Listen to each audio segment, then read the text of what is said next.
Get ready for the world's greatest Arsenal podcast. Welcome to another podcast by Guns and Yellow Ribbons. Enjoy the show.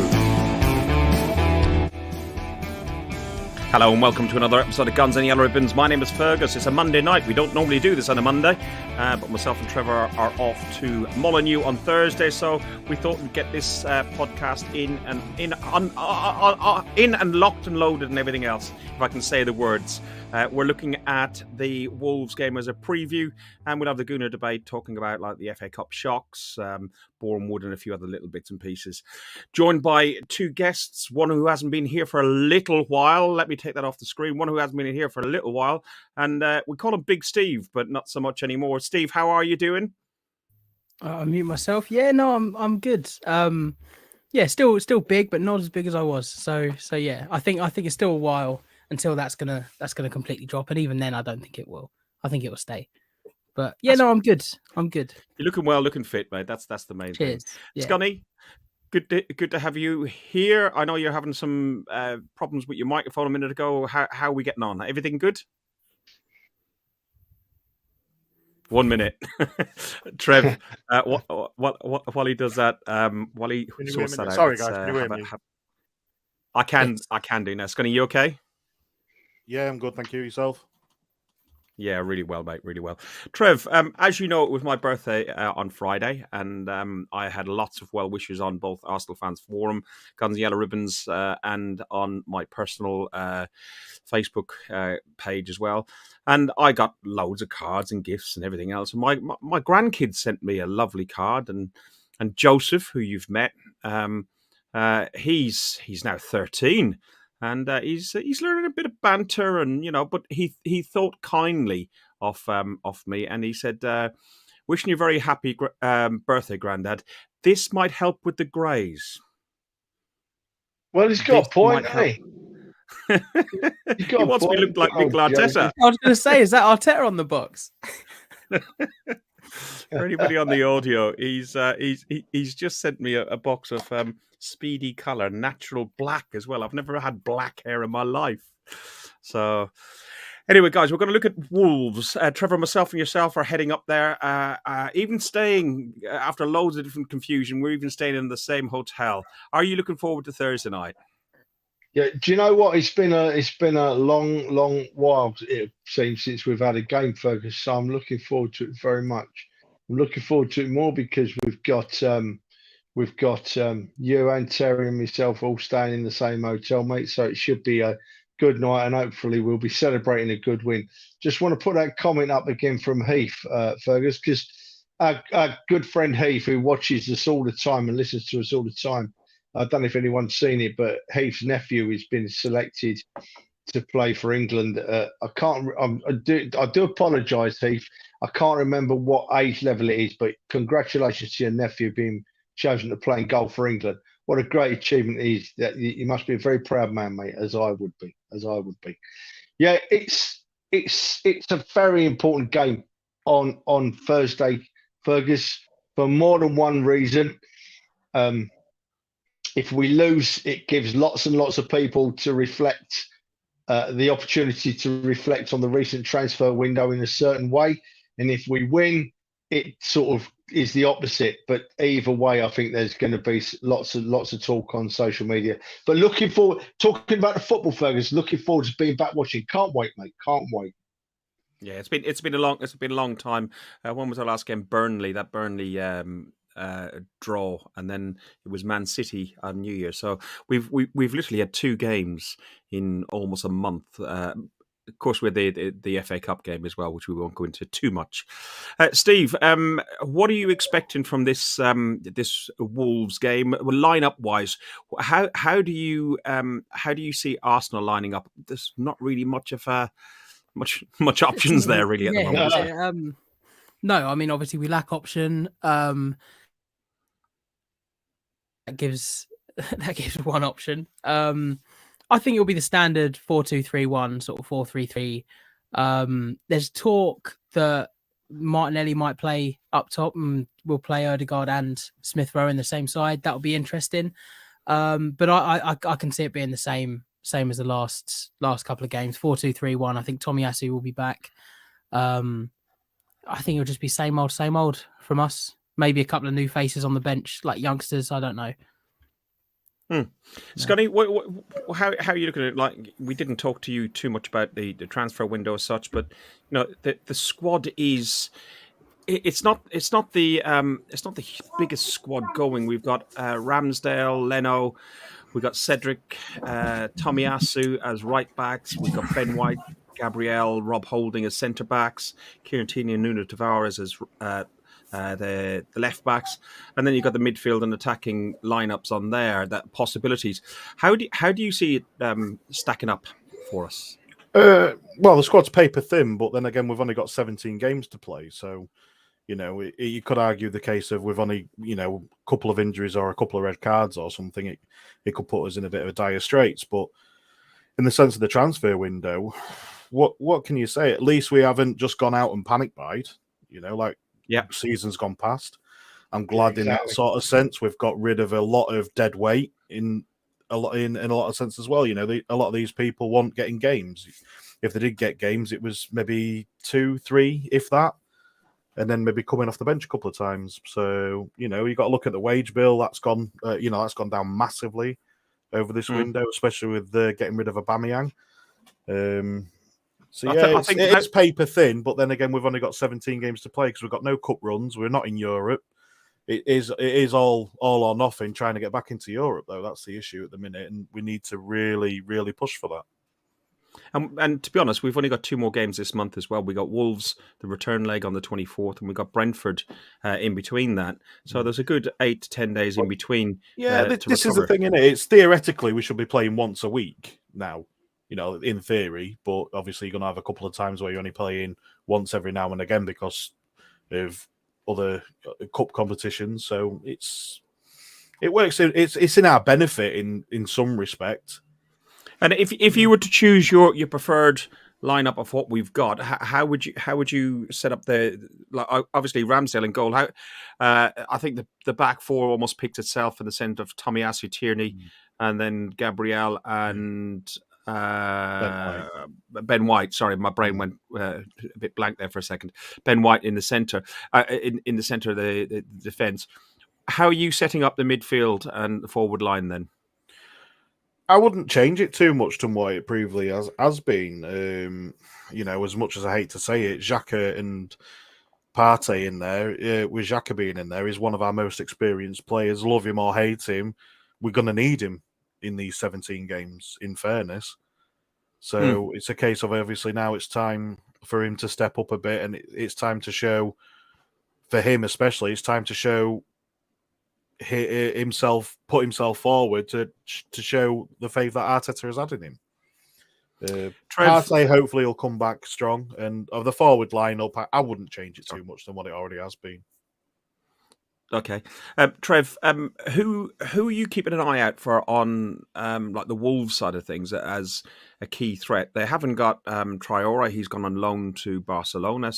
And one in the eye for Tottenham as well, who were saying that he was going to be their key signing in the window. I think they've got a couple of other players. Steve can give me a bit more detail. They've got a couple of other key players either after the AFCON or injured. Who worries you in the Wolves side? Because as Richard says, clearly, the 2 games against Wolves will go a long way to deciding our season. They don't concede many goals, and we haven't scored for over a month. Hopefully, we've refocused with Dubai and everything else, and getting the distractions out of the club, like the Aubameyang and so on. That's possibly the longest question you've ever asked, Fergus. I think it was about 1 minute and 30 seconds. So what I'll do is I'll give you the shortest answer ever, mate. You know by now, my good friend, that it's pointless asking me about the opposition because I ain't got a clue.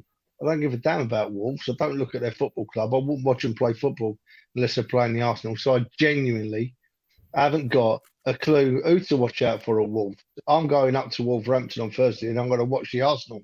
Just happens to be Wolves. That's it, On a serious note, I think it's more about who we choose and not so much how we choose, but how we play, Fergus, on Thursday, because we spoke about it last time and be interesting. We've not spoken to Scully and Steve for a while, so I'd be interested to know, mate.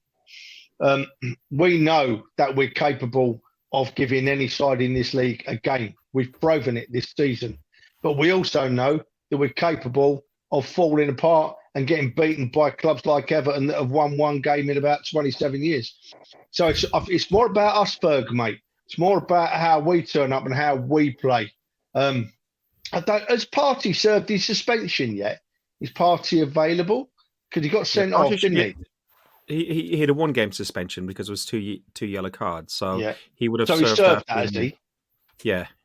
Yeah, all right. So he served that. So it honestly is, mate. I'll say it again. This for me is more about what Arsenal team turns up, because it doesn't matter about Wolves. If the right Arsenal team turns up in the right frame of mind, then we'll beat Wolves. But if the other Arsenal team turns up and doesn't play so well, then we won't beat Wolves. You know, it really is that simple. I'll be interesting to see. I think that the departure of Aubameyang could be used to be to a positive effect, and that's not a reflection on Aubameyang. I'm just thinking maybe Arteta will use that to push some incentives onto our younger players and say, look, you know, captain's gone now. You younger players pick up where he left off. Who knows? Who knows, Fergus? But I'm sure that if we turn up and play our best, we will beat Wolves. Steve, you messaged me and said about some key players that are missing from the Wolves side. You're one who studies football in a little bit more detail than say Trevor does, and myself, in the sense that I only watch Arsenal as well. So I'm not taking the mick out of Trevor in that sense. But you study it a little bit more. Who are the key players that you need to think we need to watch out for?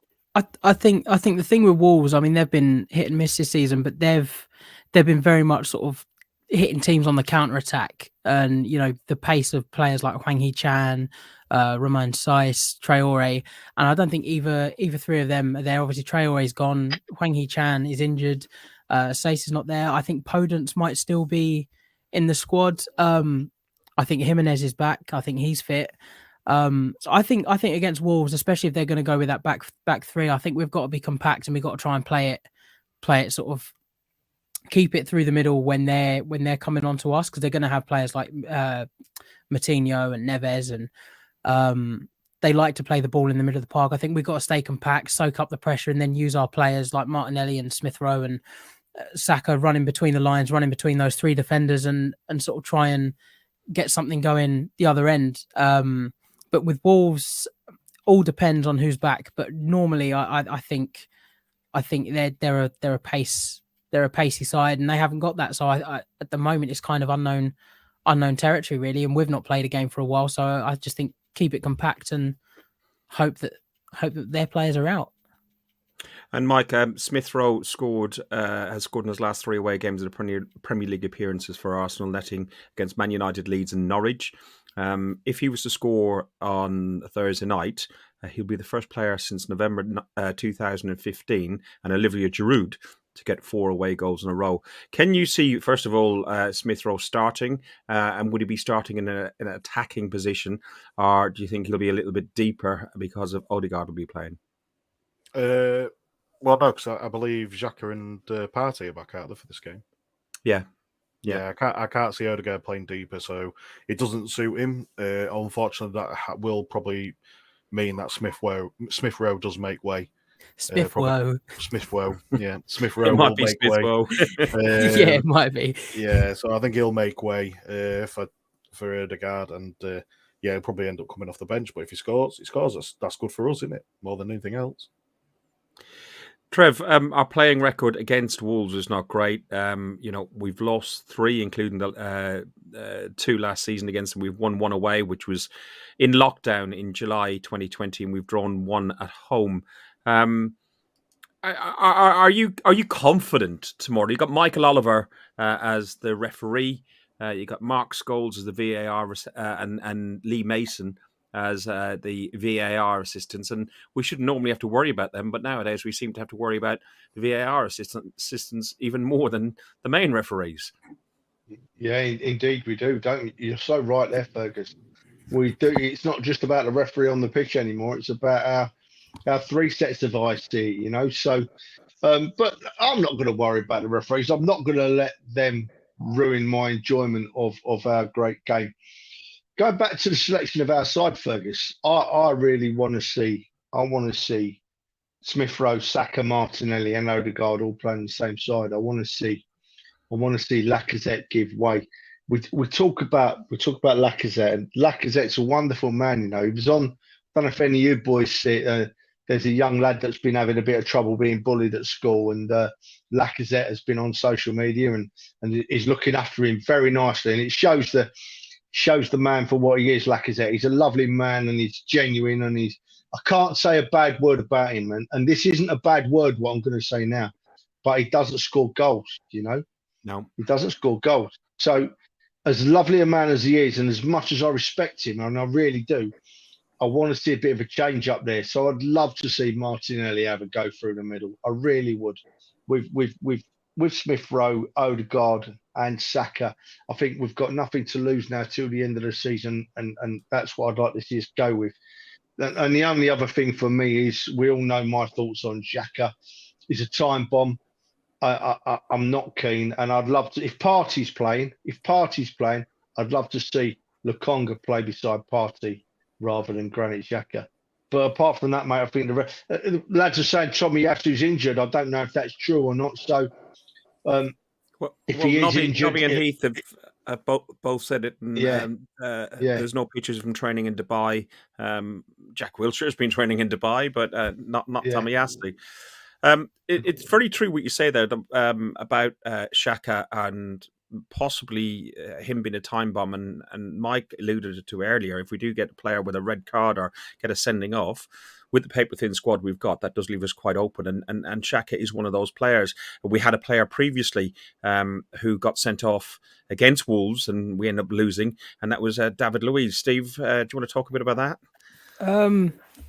I think if any incident sums up the absolute farce that is the handling of VAR, I think it has to be that. Has to be that incident still.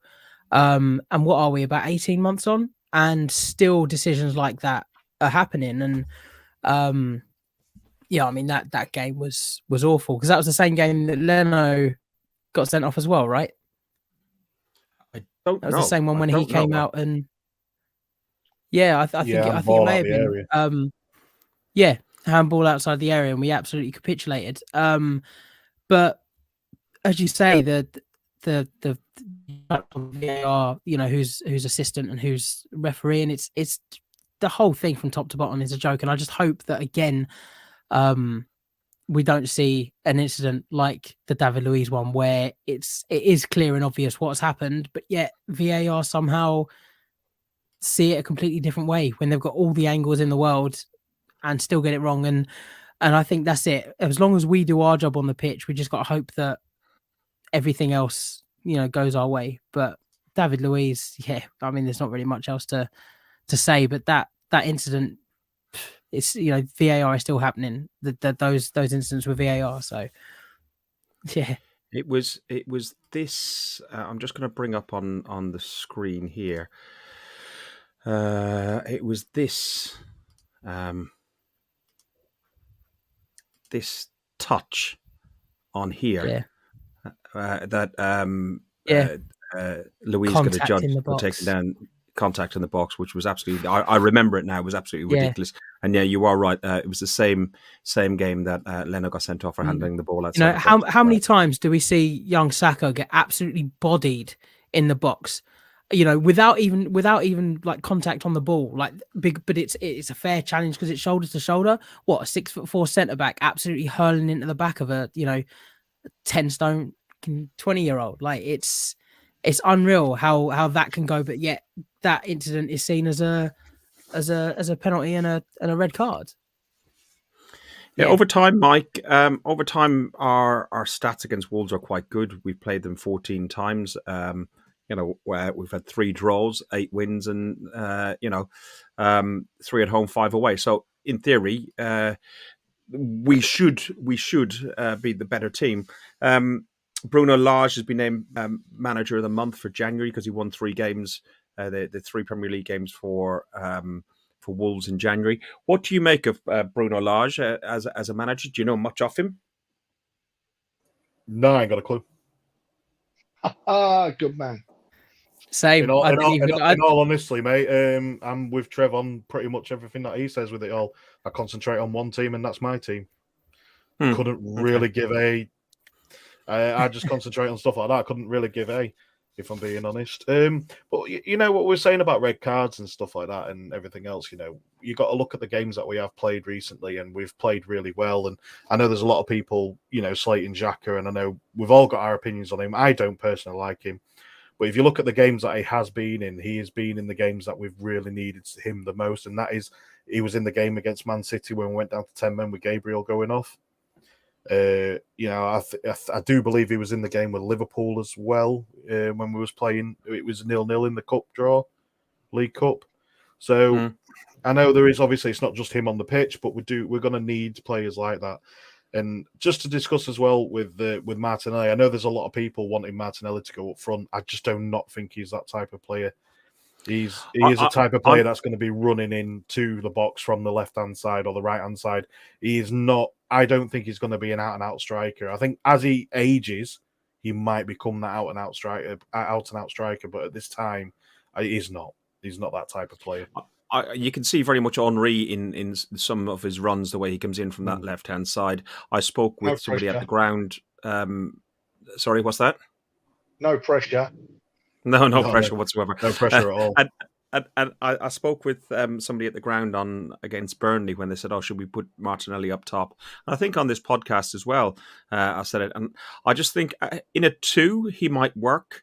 But as a lone striker up top, I think he drifts too much to the wings. That it will end up that the box is vacated, and you know, there'll be service going in, and he's not there. He's out there getting the ball and stuff like that. He's too erratic. He's too chaotic to be that out and out striker that we're after. He's way too chaotic, and the chaos that we need on the team, and especially on the pitch, is on them wings, and he causes so much chaos. He must put the fear of God into some of the players that he goes against. You know, look at him against Trent Alexander-Arnold. You know, he had him in his pocket for the majority of the game when we played Liverpool, and you know, and that is probably one of the best regarded right backs in European football, if not the world. And he's only still young himself, Alexander-Arnold. So. And you've got someone like Martinelli who can just breeze past him. He's better where he is, and I think he should stay where he is. I agree. Trev, anything to add on that? Yeah, I agree with everything Scully said there, but I just look at it. I'm looking at it from a slightly different angle. So I can agree with Scully and still say this in that. I think we need a change up front, and whatever we put in there at the moment isn't going to make it any worse. Isn't going to make us score less goals from that striker position.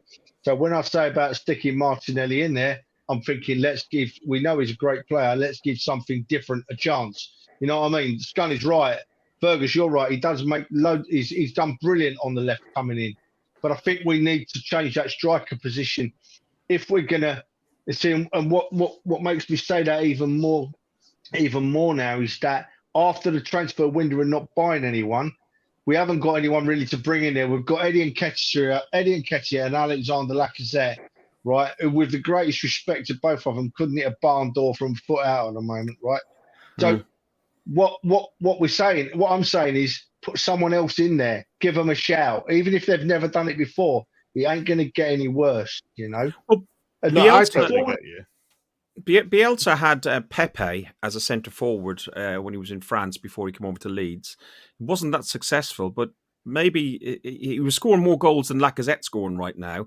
And Pepe then was put out on the wing by the following manager after Bielsa in France, and he scored double the number of goals and assists. So, you know, is that the same situation that you would have with Martinelli? Would you give Pepe a go, Steve? Would you know?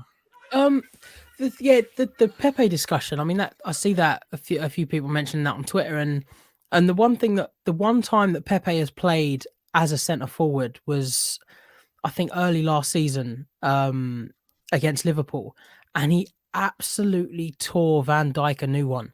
If you remember, I think he did score. I think he did score that day, or he may not have scored. It may have been the other week that I'm thinking of.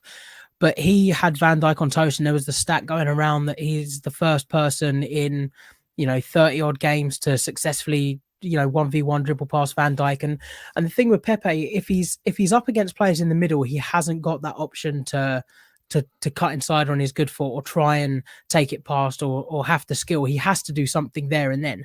And I think he can play through the middle because he's done it at Lille. He's done it for Ivory Coast. And I think that is an option. But Martinelli as well, I think if he's playing as a centre forward in training and he's getting used to it, because we've not played a game for 3 weeks now. If he's had enough time to try and adapt and learn that role, I don't think there's any reason as to why he couldn't. And then, as already mentioned, that nothing's going to be worse than Lacazette and Eddie Nketiah at the moment. So I think either Pepe or Martinelli, if they've been training up top, then it's got to be worth a shot, because they like to drift into wide areas, but if you're playing in the middle, you can't. You have to take on your man, and we know that they can do that.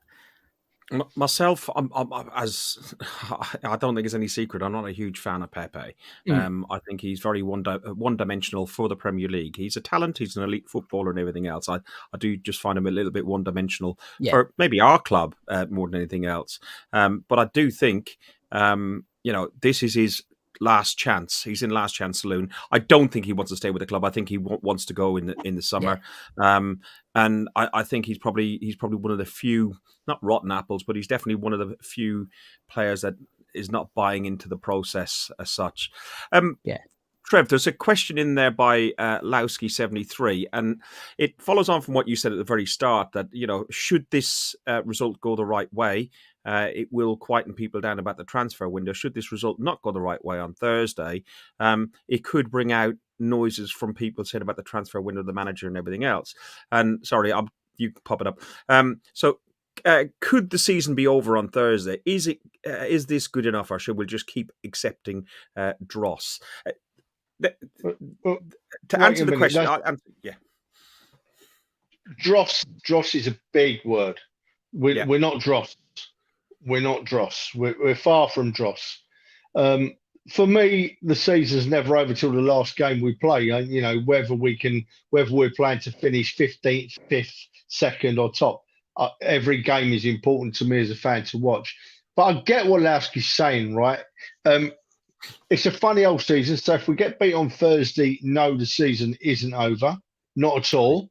Because all these top clubs have got to play each other, and people are winning and people are losing. But it won't be the best thing to happen in the current climate within the fan base and on social media at the club. Us getting beat on Thursday wouldn't do us any favours at all. It'd just mean me falling out with more people on Twitter, which I don't like doing. But no, it's not the end of the season, mate. I can see your point, but it's not the end of the season, and we're not dross. Just remember, for every bad performance this season, we've probably had a really good performance, and we're one or two players away. We keep saying it.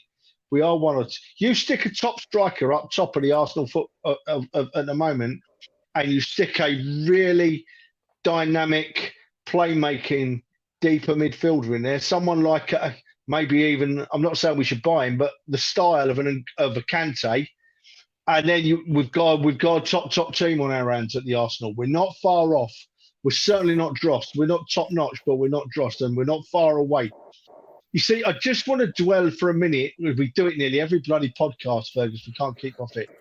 Granit Xhaka. Mike said earlier about Granit Xhaka putting in some good performances this season. Undoubtedly, he has got better this season, Xhaka, right? Undoubtedly, he has. And I'm just talking about this season. But what really worries me about Granit Xhaka is he hasn't learned. At Leeds, I'll go over this again briefly because I've said it before. At Leeds, Granit Xhaka committed a horrific tackle and didn't even get booked for it, right? Got away with it. So he's in the referee's mind, right? But did he do what anyone sensible would do? Move away from the play for a minute and just let the ref calm down and get on with it? No. 10 seconds later, Granit Xhaka goes back in again. And from my perspective and what I'm looking at, there was only one thing he wanted to do, and that was get himself booked, right? Because he went straight back in and did something else and ended up getting himself that booking and then walked away with that silly little cocky smirk on his face that he has, right? Like, not me. Woo. Well, it was you, Granit Xhaka. You let us down badly at Leeds. And to be honest, if I'd have seen that at Leeds, I'd have even supported him with us sending off at Liverpool because I thought he was unlucky. But he is my biggest worry, not from a footballing perspective, but for more about this. I don't think there's much in the old grey matter of Granit Xhaka, you know, and it worries me greatly. The thing was, after he got sent off, there was an article, I think it was in the Athletic or something like that, and it said to him, he said, "That's my game. I'm not going to change," which is a little bit worrying that he's, as you say, he's not learning from it. Mike, would you consider maybe playing Smith Rowe up top? You know, Smith Rowe is our top scorer, and that means you could have Odegaard behind him. No. Would he not? No, why not? No. What we're needing right now is something that Terry's just said there. You know, it's similar to how we're playing. You know, how City are playing. You know, this is what Lacazette's doing so good. Yes, he's not scoring goals, and we could do with him scoring goals as well as what he's doing now, which is bringing people on. So he's moving people forward with the likes of Saka and Martinelli to push the team forward. He has done that really well of late, but we also need that same person to be able to score some goals, even if it's just. You know, we're not looking for a 20 to 30 goal striker a year.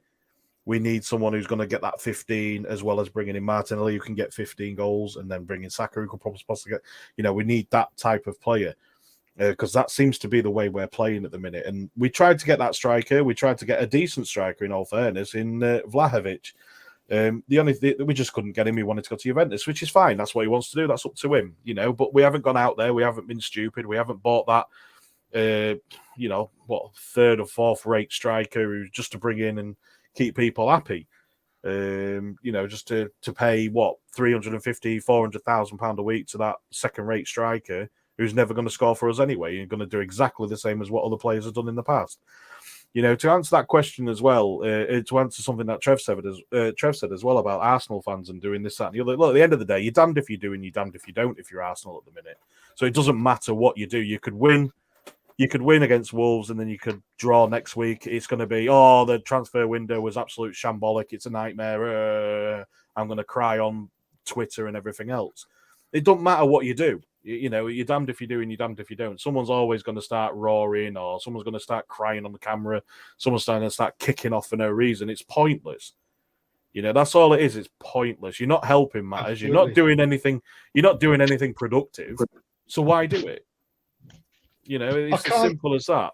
Yeah. Mike, do you know what, Mike? You're so right, mate. I watch some fans on Twitter, right? And whatever Arsenal do, they find something to moan about it, right? So if those fans support Arsenal for 30 years, they're probably going to spend 29 of those years moaning, right, about the Arsenal. So why support our football club in the first place? Because at the end of the day, for the likes of us four here and everyone else that's in the chat and 99% of other people, football's something we like to watch. It's a hobby we like to watch because it gives us pleasure. Win, lose or draw, we have a great day. We watch a game of football. We have a few beers. We have a laugh with our mates and we enjoy the day. Now, I would suggest that if all those things upset you and the only thing you can do is go on Twitter and moan, the only person you've got to look at is yourself. Just look at yourself and think, am I actually enjoying this? Should I be wasting my money or should I be going to watch something else, you know? Exactly. So, yeah, just enjoy watching our great club. Enjoy watching the Arsenal. But do you know what, Fergus, Fergus, please let me just stay on this track. Please, I'm sorry, mate, please. He's on his train. Let him go. No, I'm going to go to Smith Rowe, right? Because Smith Rowe could turn out to be the most important player we currently have in our football squad, right? It could currently be the most important player we've got in our football squad. Because I'll tell you what Smith Rowe does that all the others struggle to do, and I'm including Odegaard, Saka, and Martinelli and Lacazette in that, is that Smith Rowe, he can find a yard in the box, you know. You look at his goals this season, right? He's got a knack of being able to find a yard in the box. And for me, let the others do the wide stuff. I'll be telling Smith Rowe to get in that box and find that yard and score me that goal. He's so good at it. If you get a chance, look at the goals he scored this season. in the box, somehow finds a yard in a closed out area and bangs the ball in the net. But most important player for me at the moment. You talk about people's poor attitude and people's, who need to check themselves out on social media. There's a guy, Maka Malt. Laka's attitude stinks and he should be sold. Well, I think your attitude stinks, mate, and I think you should find a different club to support because you clearly haven't got a clue of what you're watching. I know he's a friend of yours, Steve. I really don't give two flying whatever. What's your opinion on what's been said so far, and in particular, your mate Maka? Mate, I would say acquaintance. But yeah, I think Trevor's spot on. I think, there's going to be times where we watch a game or we come away disheartened or we come away, annoyed or down. But as say, if you're there at the game, you're with your mates, you're there having a good time up until the 90 minutes. So everything before and after is what you enjoy. Don't let the 90 minutes as we've said before, don't let the 90 minutes completely ruin your day. Sometimes it does. Sometimes you walk away cheesed off and you don't want to go for an extra couple of pints and you just go home and you sit there and you get effed off. You don't want to go for an extra couple of pints. Well, you do. Trevor, You're Irish. Have you ever had that feeling, Trevor? Trev don't drink. He's teetotal, 2 pints, mate. You know what I mean. You know what I mean though. Like it's just one of those things where sometimes you just go, no, that's it. I'm going home. I can't be asked. And but as you say, there's people that are finding something every single game to moan about, and every week. If Arteta doesn't win the Manager of the Month next month, someone's going to be moaning about that. Well, like, why has this guy won it? Like, and it will be a sword against him if Lacazette scores a hat-trick against Wolves but then goes 2 games without scoring again, it's going to be back to the same old, he's not good enough. Like, there's always going to be something, and whether it's Granit Xhaka or whether it's Lacazette or even at the beginning of the season we had people starting to slate Saka in some ways. He's not good enough, he's burnt out. Obviously certain people just do it to try and get a reaction, but genuinely there's people that were questioning how good Saka actually was, and is he just overhyped because he had a good season last year? And there's just somebody wanting to moan about something all the time. And Steve, damned if you do and damned if you don't. Absolutely, you just can't win. No, and he never will. This is the thing. Unfortunately, he never will. So it's just the way it is. It's the way it's been sort of drilled into our fan base at the minute. It needs drilling back out. It really does. I don't think it's just our fan base, although it seems more apparent to us because obviously I only support Arsenal, mate, so I only see it from our fan base. So I'm just seeing it from our point of view. Can I just make a point quick as well? I know Loki there. I know you're not moaning, Loki. It was just in general, mate. So just general fan base. I know I wasn't pointing at you specifically, buddy. Yeah, no, Mike, Ferg, I just want to follow that up with Loki. That's why I put it up there, Mike. Loki, what you asked about Thursday was a really good question, mate. And it was a genuine question. Is our season over on Thursday? A question that we needed answering. Absolutely, mate. Your question led us into the fans moaning. It wasn't personal to you. If you don't do social media, you won't know about it, mate. But what we just spoke about was not personal to you, Loki. You need to know that, mate. Yeah. But what I was trying to get at, and probably move the conversation on past the Wolves game, we'll take predictions before we finish. But it seems to be like modern football fans these days, both on social media and some in the stadium. Like we touched on it before about missiles being thrown on various pitches. Ramsdale got pelted with coins at Leeds. There was the Man City game where somebody got pelted with a bottle. And it just seems to be more and more of it. And you had the pitch invasion on the FA Cup where, what team was it where a player got punched in the chin? Trevor had a really interesting view on that, actually, what he said to me before. God, Trev.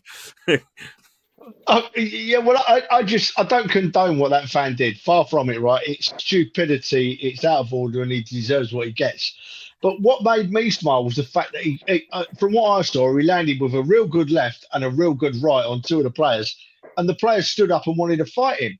Now, if they'd have got caught like that during the course of the game, they'd have been on the floor, dying, out like a light, having to be stretchered off. So these players, you need to sort yourselves out. Are you hard men or are you lightweights? Because you can't be both at the same time. So I'm thinking they're both cops a right and a left-hander, and they want to fight. So if you're going to want to fight like that when a fan comes on the field, fight like that during the game and give us a game worth watching. What's your view on this pitch encroachment and missiles and stuff, Mike? It just seems like I was listening to Talk Sport today, and they were saying, what they need to do is move the away fans up away from the pitch.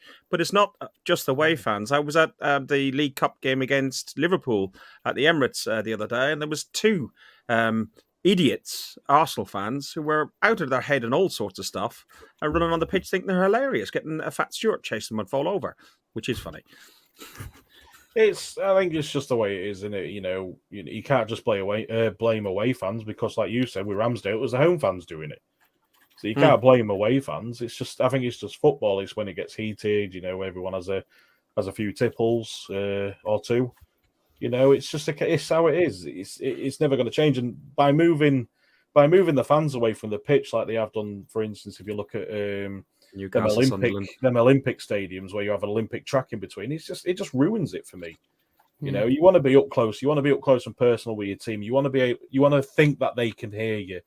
And you're that 12th man, and that's how it is. And no, it's one of them things. Sometimes you have to, it happens. The way I see it is shit happens. It happens all the time, and you're never gonna really eradicate it a lot. As long as you eradicate, obviously, with what Trev said about that guy with a punch and stuff. And yeah, if you're gonna get up and try and start fighting the guy, and then someone knocks your knee and you're gonna cry around and roll around like you've been shot by a sniper, then that's different. What needs to be done? It's funny. It is funny that you say that, because if they were touched, they'll go down and roll around, or even if they're not even touched, if somebody comes within a hair's breadth of them, they'll fall round and roll around like they've been shot. And you could hear that particularly, and Lacazette was quite guilty of it a lot in lockdown when there was no fans in the stadium. The screams that were coming out of some of these players was unreal. Trev, what needs to? At what point do you think clubs or the league are going to take some sort of retribution or action against fans like that? Well, they do take action, because that fan will be banned for life, but he'll go and shave his head next week and he'll sneak in somewhere.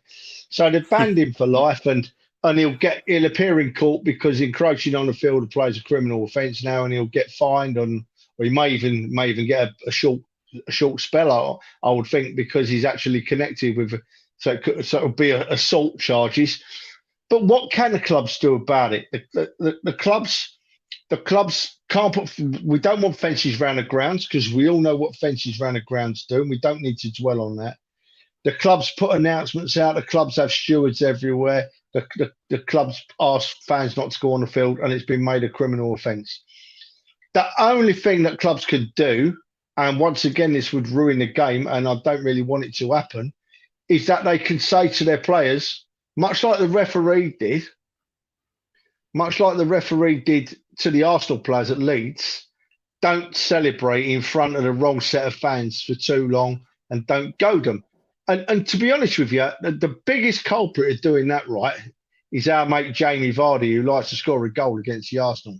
When he scores a goal against the Arsenal, it don't matter what ground you're on, it don't matter where you are, he's straight over in the Arsenal fans' faces, giving it this one. I suppose he's got a right to do, but it doesn't help the matter, does it? So I'm not saying Vardy's doing something wrong, but, there's going to be certain fans that are under the influence of that type that are going to leap on the field, unfortunately. So what do you do? Heath's got a good point there, isn't it? Heath's exactly right here. When I was a kid, there was hundreds and hundreds of coppers inside a football stadium. And if you went slightly wrong, you got dragged out. Whereas nowadays the stewards don't do that. They let a lot of stuff go. So I don't know. Is that part Trevor, of it? Are you saying you ended up in that little room underneath the clock end at one point? Only on about. It wasn't underneath the clock end. It was the corner of the clock end and the east stand. There used to be a cage there, and they used to stick you in it. When I was a kid, I was only in there about probably 200 times or so. I don't know, not that many, but it's it was and they used to put you in there, and as you were going in, you used to think to yourself, please don't let this be full of opposition fans because could be if you were the only Arsenal fan and they'd stuck half a dozen Southampton fans just in there just before you, it could get a bit dicey even in there. It was. The phrase "don't put baby in the corner" springs to mind when I think of Trev stuck in that corner pen. Yeah, and you see, Loki's got a good point there, Ferg. Loki's got a good point there. They wouldn't play semi-final. They stopped FA Cup semi-finals at Highbury because we wouldn't put fences around our pitch. Now, I remember that well. Good point, mate. Very good point. They wouldn't give us a semi-final of the FA Cup because we refused to have fences. At the end of the day, the Arsenal were proven to be exactly right because we all know what fences caused in football stadiums. Yeah, true. Steve, looking at the FA Cup, there's a few shock results. Obviously, Kidderminster and Plymouth were very unlucky not to go through. Boreham Wood, wow, our pre-season home and where the ladies play, they get a trip to Goodison. How surprised were you with those three results? How well Plymouth, Kidderminster, and Boreham Wood did? I thought it was a shit. Was it West Ham that played Kidderminster, or did they play Plymouth? Yeah. They played Kidderminster, wasn't it? I thought last minute, it's sod's law, isn't it? Like, you just think you're going to hang on, and then you just got this awful feeling that West Ham are going to nick it, and it's exactly what happened. And then the same in extra time. Unfortunate, because that would have been a cracking result for them. Plymouth, unfortunate, but they've been playing well. But Boreham Wood, like, I know it's Bournemouth, and they're not exactly a giant of football, but they shouldn't be losing to Boreham Wood. Boreham Wood, I think, are they still in the conference? They're non-league, and they're the first team to get into the fifth round since 26. Non-league team to get in the fifth round since 2017. Yeah, it's really good, insanely good result, because Bournemouth didn't. I think Bournemouth still had like Philip Billing. They still had Kirk. I think they still had a fairly strong side out as well, which is crazy, but it's what the FA Cup's all about. And let's mention Forest. I know we don't want to dwell on our game against Forest, but it doesn't it make it feel a little bit better to see that they've gone and put in a performance like that to go through again. And it's one of those things where it's like, yeah, we should have won, 100%. We should have won, but they've had another good result, and so you can just say, well, actually, it wasn't just a fluke. It wasn't just, I think that Leicester made us look good.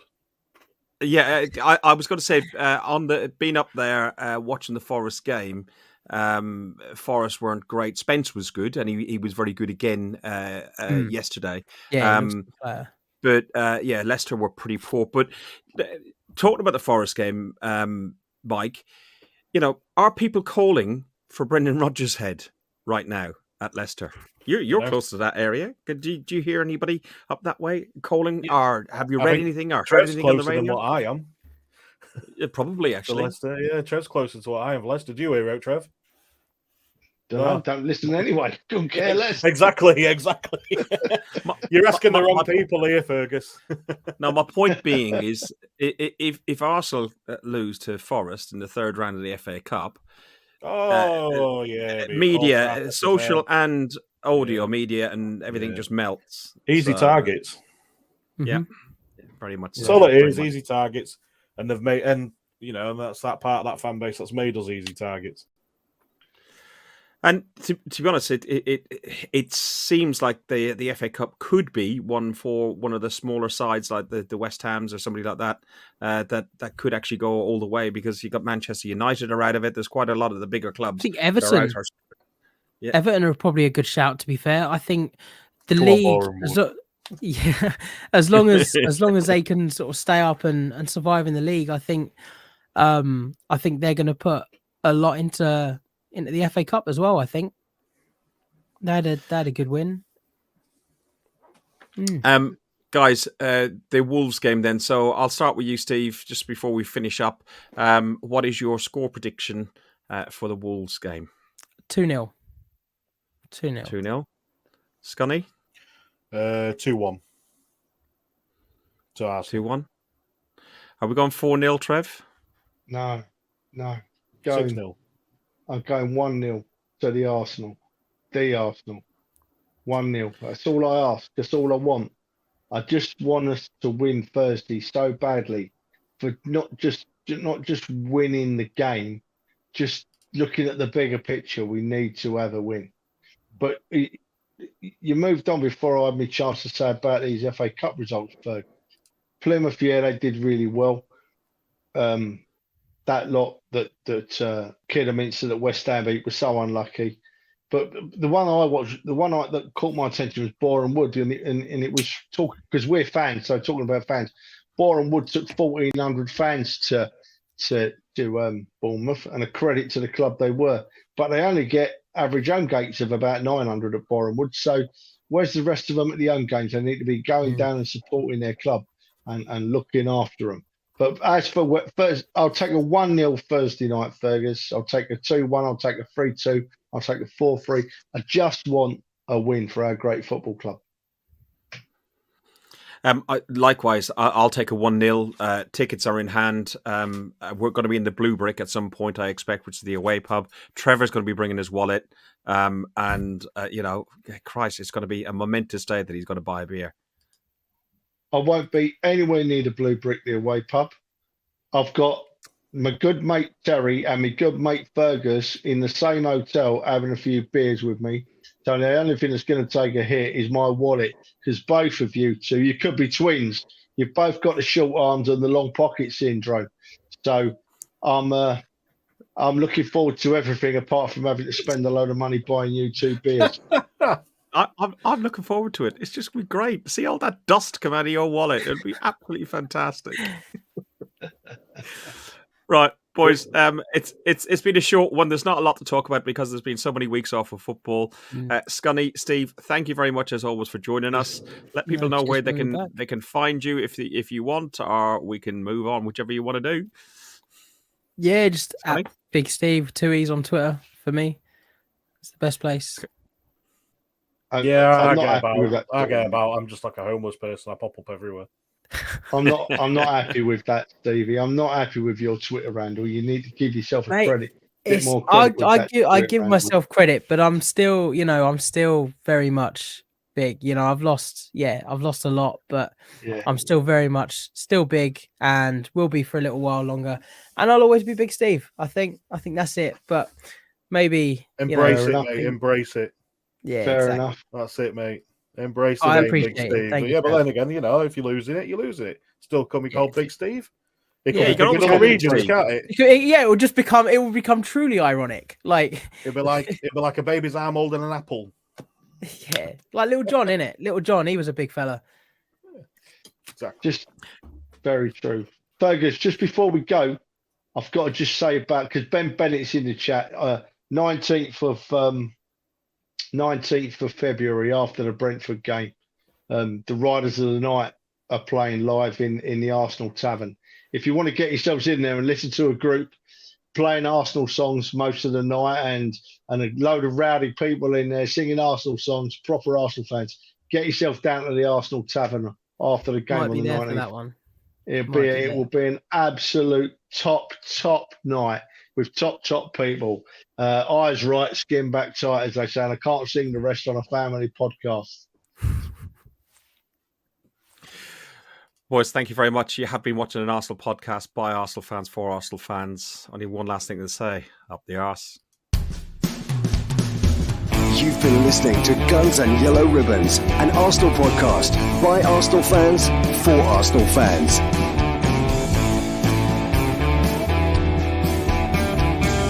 Follow us on Facebook at Guns and Yellow Ribbons and Twitter at Guns and Ribbons.